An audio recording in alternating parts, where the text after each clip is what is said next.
Joining us is former DOJ Chief of Staff Chad Mizelle. Welcome, Counselor. Let's start with mortgage fraud. What are the elements? And the left likes to point out the amount of loss may be around $18,000. Is there some law that I can't find that says you can commit fraud up to $18,000 but no more? Because I thought the amount of loss went to sentencing, not guilt. Trey, you're absolutely right. First off, thank you so much for having me. The elements with a bank fraud, what Letitia James has been indicted for, are making a false statement to a financial institution in order to inform their action. Here, that action was to get a lower interest rate. It doesn't matter the exact amount of loss. It could have been $10. Although, Trey, I will point this out. The price of the home was about $120,000. So getting an $18,000 windfall is fairly substantial in the context of this particular home purchase. That's a good point. I did not know the purchase price of the home, but your broader point is you actually can't steal $10 or $100 or $10,000. I mean, the sentencing may differ, but the crime does not. Speaking of which, let me ask you about Congress. They have the power to refer cases to DOJ. Does that referral carry weight? And then what happens next when the department receives that congressional referral? It absolutely carries weight, particularly in a circumstance here where what Chairman Jordan was able to lay out was a long history, Trey, dating back to 2017, when John Brennan told you decisively that the CIA had no role in the Steele dossier and that the Steele dossier played no role in the intelligence community assessment, accusing President Trump fundamentally of colluding with Russia. He lied to you then.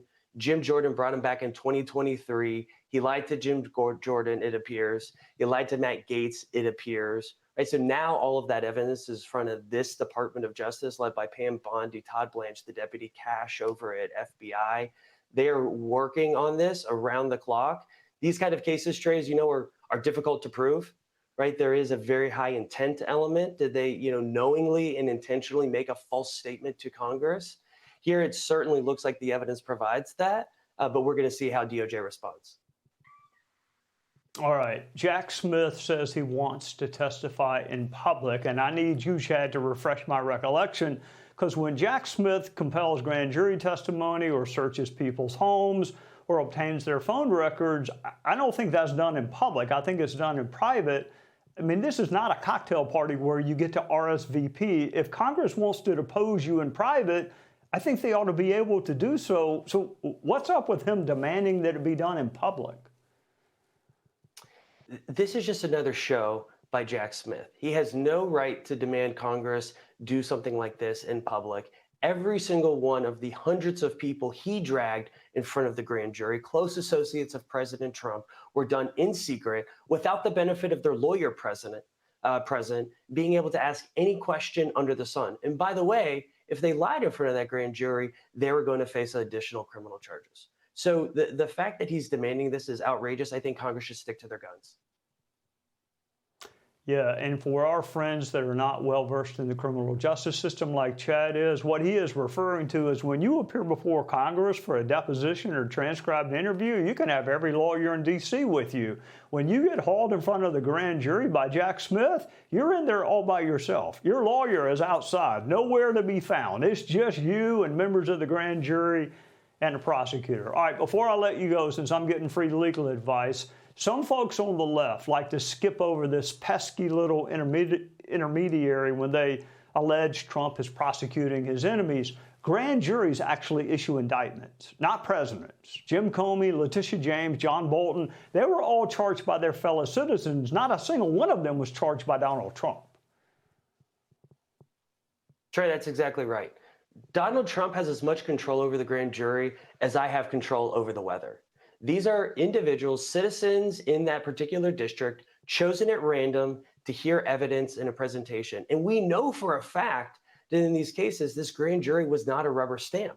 With respect to the Comey indictment, for example, they presented 3 charges. The grand jury returned 2 of those charges, refused to return 1 of them. So in that instance, we know that this grand jury isn't acting as a rubber stamp. With respect to Bolton, with respect to Letitia James, the grand jury did return all of those indictments. And I think that actually speaks to the strength of evidence against those people. Listen, if I'm in Tish James, I'm worried. I'm very, very worried right now. If I'm John Bolton, I'm not sleeping well at night either. Chad Mizelle, thank you for your service to the Department of Justice, and congratulations on escaping, I guess, back to sunny Florida, and thank you for joining us on a Sunday night. Thank you, Trey. Hey, Sean Hannity here. Hey, click here to subscribe to Fox News YouTube page and catch our hottest interviews and most compelling analysis. You will not get it anywhere else.